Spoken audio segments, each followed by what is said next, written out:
Fala galerinha, professor Beraldo aí, mais uma aula para vocês. Hoje a gente vai aprender um pouquinho sobre os invertebrados. É uma aula rápida de invertebrados 1. O que demanda, o que tem dentro desse grupo dos invertebrados 1? São os poríferos, os quinidários, os plateumintios e os nemateomíntios. Uma revisão rápida sobre esses grupos, né? Vamos dar uma olhadinha sobre eles depois mais a fundo. Poríferos são principalmente as esponjas do mar, animais filtradores que ficam lá nos oceanos. Quinidários, águas vivas, caravelas portuguesas, anêmonas, grupos de pólipos e medusas que com seus tentáculos têm a capacidade lá de, com algumas pequenas células, soltar uma substância, liberar uma substância na gente e gerar aí uma queimadura nos humanos. Por isso o seu grande interesse por elas. Plateumintios, grupo de vermes chatos que são encontrados em solos úmidos, água doce ou salgada, e nesse grupo de vermes nós temos alguns que são parasitas do ser humano, por isso o interesse por algumas doenças. E no grupo dos neomateumintios, que são os vermes cilíndricos, nós temos também indivíduos que vivem em solo úmido, água doce e tudo mais, são aquáticos, e nós temos aqueles que são causadores de doenças para os seres humanos. Então, bora aprofundar um pouquinho nos slides e compreender um pouquinho mais sobre cada um desses grupos. Vamos lá, galera? Bom, galerinha, vamos lá então para a nossa aula de invertebrados. Vamos fazer uma pequena introdução, certo? Nós temos hoje aproximadamente dentro do reino animal identificados 1,3 milhão de espécies de animais. Só que dentre todos os grupos daqueles que não são identificados, animais menores do fundo do oceano e tal, estima-se que nós temos aproximadamente 7 milhões de animais no nosso planeta. Tudo bem? É um número aproximado, tá? Quando se fala do reino animalia, todos os indivíduos dentro desse grupo, eles vão ser eucariontes, multicelulares e heterótrofos, certo? Sempre ocupando aí o estágio de um consumidor dentro de uma cadeia alimentar. Esse esqueminha aqui é um esqueminha muito bom para a gente compreender a divisão do reino animal. Aqui na aula de poríferos, quinidários, plateumintios e nemateomíntios, nós vamos nos deslocar, certo? Aqui, dentro do grupo dos animais, eles são divididos em parazoários e heterozoários. Parazoários, que são aqueles que não têm cavidade digestiva, são os poríferos, certo? Depois, nos enterozoários, no grupo dos diblásticos, são os quinidários, aqueles que têm 2 folhetos embrionários apenas. E depois, no grupo dos triblásticos, que tem 3 folhetos embrionários, nós temos lá os acelomados e os pseudocelomados, ou seja, aqueles que não possuem celoma, que é o caso dos plateumintios, e aquele que tem um pseudoceloma, que é o caso nos nemateomíntios. Esses 4 grupos, poríferos, quinidários, plateumintios e nemateomíntios, compreendem o que a gente vai ver na nossa aula de hoje, certo? Começando então com o grupo dos poríferos. Dentro do grupo dos poríferos, pessoal, nós temos aqueles animais que, como eu já disse, são fixos, ou seja, eles são associados ao substrato do fundo do oceano, tá? Eles são marinhos, eles obtêm seu alimento a partir de filtração e eles são também chamados de aneuromiários. O que quer dizer um animal aneuromiário? São aqueles que não possuem um sistema nervoso e um sistema muscular. Tá? Eles não têm tecido verdadeiro formado. Tudo que depende da vida de um porífero, ele depende do funcionamento das suas células para realizar essas ações, certo? Bom, dentro do grupo dos poríferos, nós temos essa estrutura geral aqui para classificar uma esponja, certo? Então nós temos aqui, ó, essas células que têm esse flagelo são as células chamadas de coanócitos, que ajudam no fluxo de água dentro da espongiocele, também ajuda na captura de alimento. Depois nós temos os porócitos, que são as células que fazem os poros das esponjas, certo? Amebócitos, que são as células totipotentes dentro das esponjas, ou seja, elas conseguem se transformar em todos os grupos celulares da esponja, certo? E também ajudam na captação de nutrientes, tá? Na digestão intracelular. As espículas, que formam as estruturas da esponja, tá? Espículas feitas de sílica, a gente chama de espículas silicosas. E os pinacócitos, que são as células que fazem todo o revestimento externo da esponja do mar, certo? As esponjas elas são encontradas em 3 grupos. é o grupo Ascol, que é um grupo mais simples, ou um grupo Sicon, que é um grupo um pouquinho mais complexo, e o grupo Leucon, que é o grupo mais complexo dos três. Dentro desses três grupos, o que muda na vida da esponja, ela sendo do grupo Ascol, Sicon ou Leucon?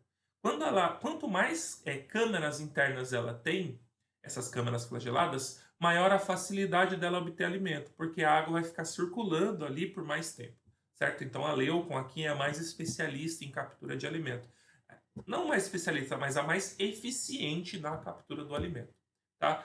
As esponjas do mar se reproduzem de duas formas, tanto assexuada quanto sexuadamente. No caso da reprodução assexuada é por brotamento, ela solta um brotinho e esse broto, por ter vindo da mesma esponja, carrega o mesmo material genético, que serve principalmente para a formação das colônias, e também faz a reprodução da forma sexuada, certo? Aonde ela libera uma larva e essa larva chamada de anfiblástula é livre natante, vai encontrar um ambiente que ela considera adequado para o desenvolvimento, se fixa e forma uma nova esponja, como mostra aqui nessa imagem, certo? Então você tem duas esponjas adultas, uma libera espermatozoide, esse espermatozoide entra aqui na esponja ocele, encontra-se com o óvulo fecundado pela espermatozoide forma a larva, certo? Essa larva do tipo anfiblástula, ela é ciliada, ela nada, vai lá, se fixa no substrato e pode formar uma futura esponja. Bom, pessoal, vamos então começar com os quinidários. Quem são esses quinidários? Os quinidários, eles são conhecidos principalmente por causa das águas-vivas, tá? Mas não são os únicos. Nós temos águas-vivas, caravelas portuguesas, corais, anêmonas, todas elas pertencem ao grupo dos quinidários. E esses todos exemplos aí, eles são classificados em três grupos. Hidrozoa, que seria o grupo das hidras, águas-vivas e caravelas, Cifozoa, que é o grupo das aurélias, e Anthozoa, que é o grupo das anêmonas, corais e gorgônias, tá? Dentro desse grupo, a maioria dos indivíduos eles são marinhos, tá? E são muito conhecidos por causar queimaduras. Como eu disse assim, a maioria são marinhos, quer dizer que existem algumas espécies também de água doce, como foram encontrados recentemente os corais da Amazônia, certo?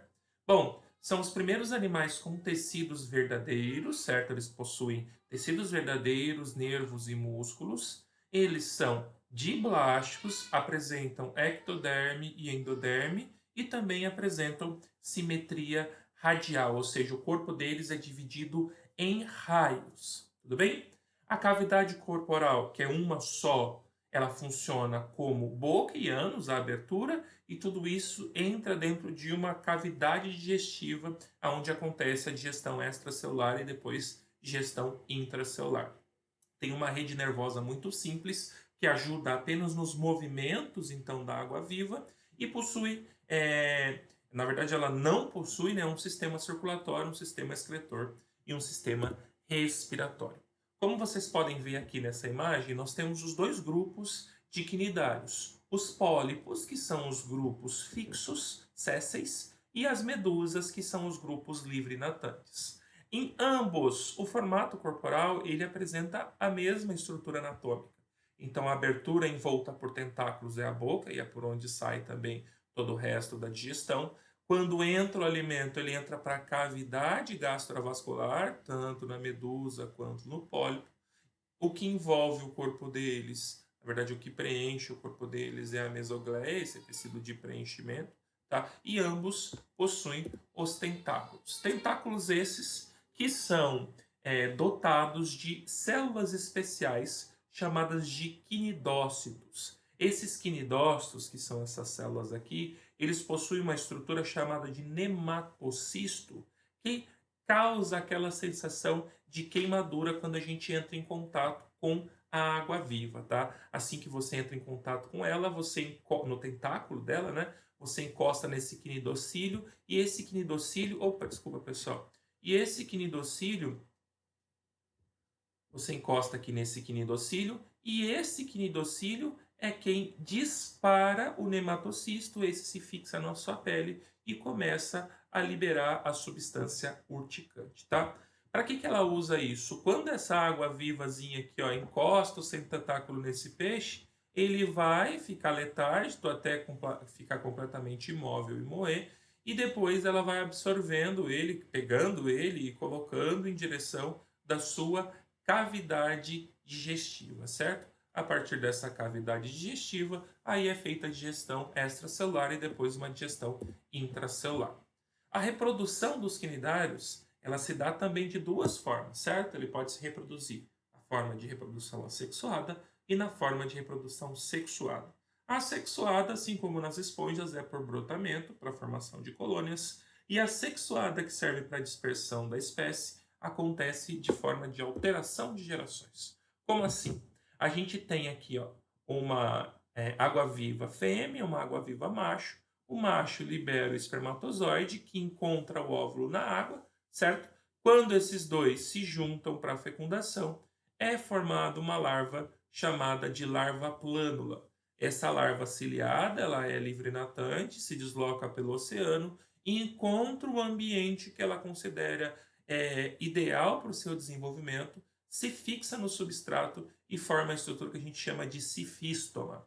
Essa cifístoma, desculpa, ela vai crescer por sucessivas estrobilações, que são esses anéis de crescimento por divisão transversal, e ao longo do seu desenvolvimento, que ela vai crescendo, crescendo, crescendo, ela vai soltando esses anéis e liberando o que a gente chama de éfira, que são as medusas jovens. Essas éfiras vão nadando pelo oceano, nadando, nadando, até que elas se tornam indivíduos adultos. Por isso a gente chama de reprodução por alternância de geração. Aqui, nesse primeiro momento, teve a junção de gametas, enquanto que aqui, nesse segundo momento, ela se reproduz por estrobilação, ela libera as éfiras sem precisar fazer a sua reprodução, certo? Então, esse aí são os nossos quinidários, pessoal. Bom, pessoal, espero que vocês tenham entendido aí a nossa aulinha de hoje. Conseguimos observar vários grupos, né, vários conteúdos, e a partir disso, espero que vocês mandem brasa em casa, estudem bastante e precisando, dar uma olhadinha em outros vídeos, faz outras coisinhas que vai ajudar bastante o desenvolvimento de vocês. Um abraço do professor Beraldo e até mais, galera.